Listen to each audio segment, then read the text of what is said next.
So for today's canning project, I am choosing to make some vegetable and tomato juice blend. For this, the tomatoes are weighed by pounds, the vegetables are weighed by cups. You can add up to 3 cups of vegetables and 22 pounds of tomatoes.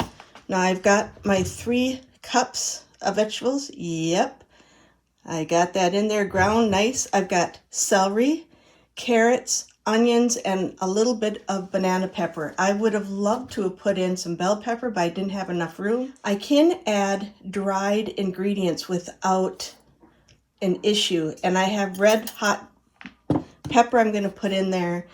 And my daughter loves V8, so when she opens up a jar, if it's not hot enough, I'll also have canned some red hot sauce so she can add that in.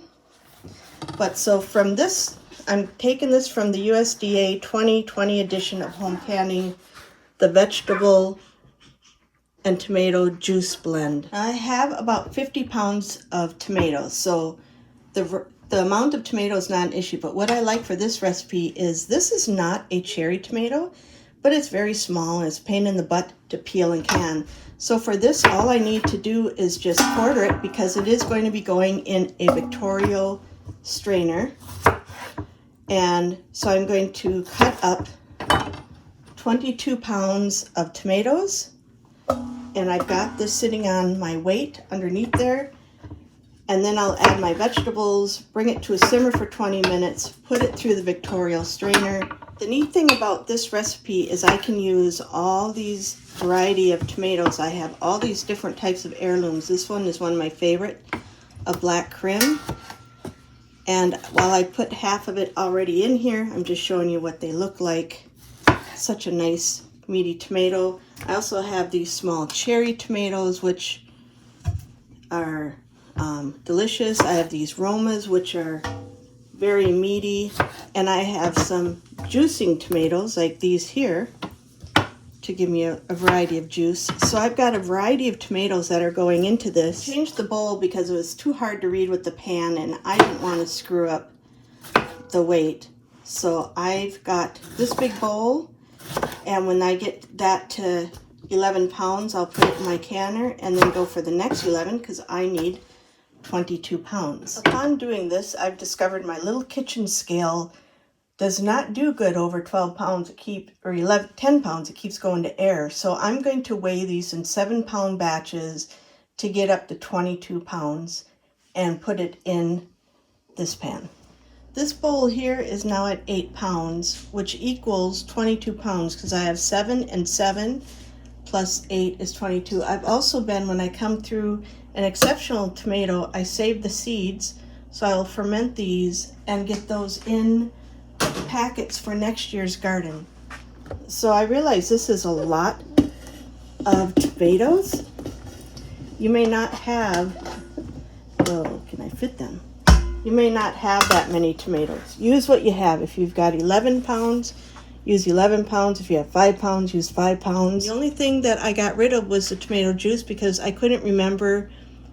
Well, I know that I added more vegetables, and I don't trust the acidity level, even though we've had it for 40 years and have been fine, but why take the chance? So I'm going to put in my 3 cups of assorted veggies, and then I'm also going to add some dried peppers because we like it spicy, and that I can add without penalty to the acidity. I'm going to simmer this, then I'm going to put it through the Victoria strainer, and after that I'm going to bring it back to a simmer.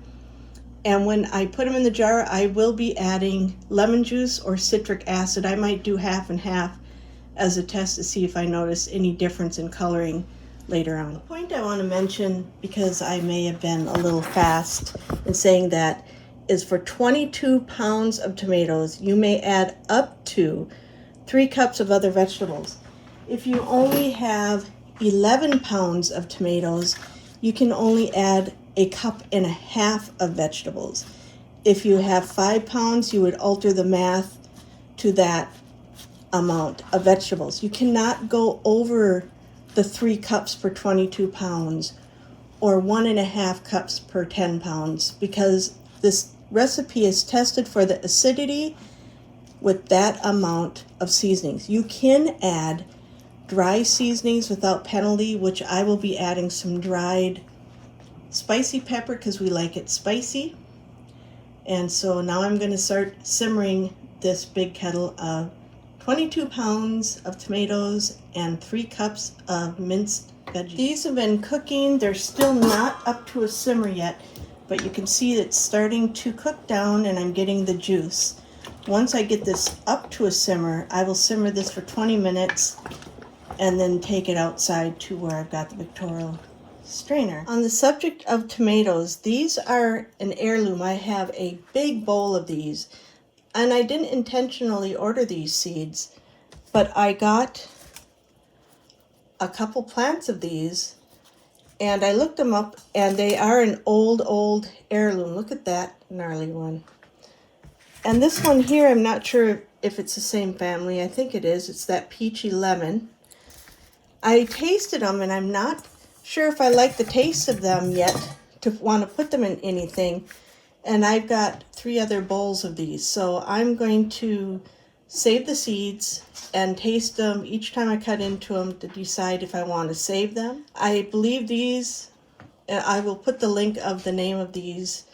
I think that they are down here, but they were gone for like 107 years and then just made a comeback. So I wonder if sometimes the seed savers that I go through throw a few seeds out there trying to spread them about.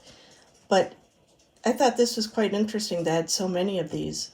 This is also another heirloom that I did not intentionally grow. And I've only got a couple of these, so I'll be curious to see what this tastes like, and if I like it, I will save those seeds also. So I've got all of this tomato juice cooked down, and I'm putting it through the strainer, and as tradition, we do this outside. Why? Keep the mess out here, and also because my favorite table that I used to attach this to, we no longer have. And this is the Victoria strainer. And this is what I'll be doing to get the juice out of.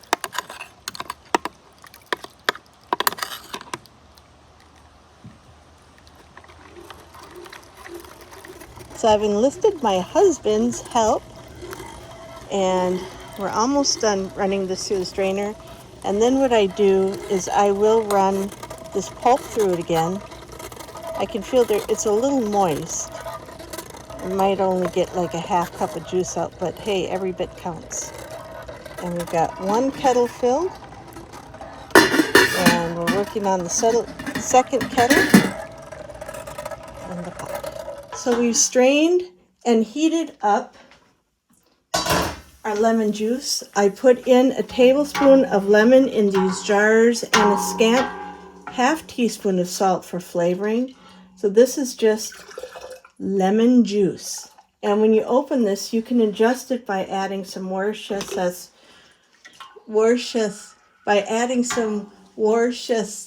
sauce. Did I say it right? Pretty close. Pretty close.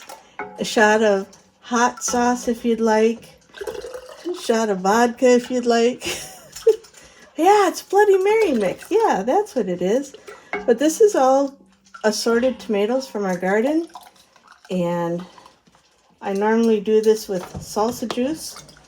But because I didn't put in extra correct acidity in it, I didn't trust it and didn't want my child drinking it. So I'm making all of this from scratch. And I'm going to get these jars filled and get them in the canner. So I've got my canner filled with 10 jars. I'm going to put my divider in. I am doing this in the pressure canner. And I'm going to put in another 10 jars, about, I hope. I don't know, this largemouth is kind of taking up a little more room than I'd like. I'll bring this up to a boil. Release the steam for 10 minutes, bring it up to 15 pounds of pressure, which I will hear with the jiggler, and set my timer for 15 minutes. So all the tomato juice I made yesterday canned after I switched to the water bath canner. I don't know what the problem was with the pressure canner. I will be using it again today. I'm going to take a break from tomatoes and can some carrots. I got this plus 1.5 quarts in the fridge. I think next time I make it, I will adjust my 3 cup per 22 pound of tomatoes to add more bell pepper, which I like the flavor of bell pepper more, and less with the celery. It's good. It's not as good as some of the salsa juice I've canned, but I will definitely be, these jars are washed and ready, dated and ready to go on the shelf, and so I will be doing this again. This is a good tomato year. I've been canning all week. I just need a break from tomatoes, so I'm going to go with carrots. So we just pulled our carrots. We've got a great harvest of carrots. We've got some that we're going to share with our neighbors that we've not cut the tops off, and this crate is filled. Atomic reds and purple dragons on the bottom, pulled by Mr. Hen. So today we are canning carrots. We've got a beautiful bounty of carrots in the garden this year. We'll be canning several batches. I grew a variety of carrots. We've got some rainbows, some atomic reds, some purple dragons, some orange sampler carrot seeds that did fantastic. My husband has been busy peeling for me. The important thing with canning carrots is because of the dirt and the skins, you want to make sure that you wash and scrub your carrots, then you peel them and you wash them again. And I'm going to debubble all these. I am not putting in any salt because these are sweet and absolutely delicious, and they should have a 1-inch head space, so I'll be picking through because some of these have a bit too much. I'm going to put this in the canner, and hopefully I'll have better luck today. I'm going to use a jiggler, so I'm going to go 15 pounds because of our altitude.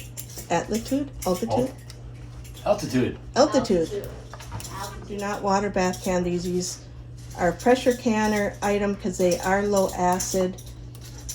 And I'm going to continue debubbling, remove a few carrots, add some water as needed, and get these in the can. The carrot shredding crew, and they're so happy.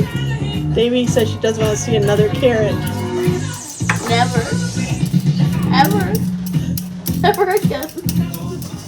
We have 20 pints of carrots in the canner, and I think it's like 18 more ready to go when they come out.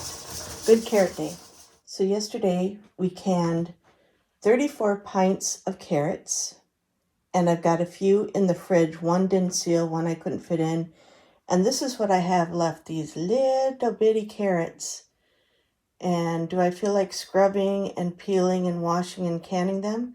Not at this moment. Give myself a day, and then I'll get back to it.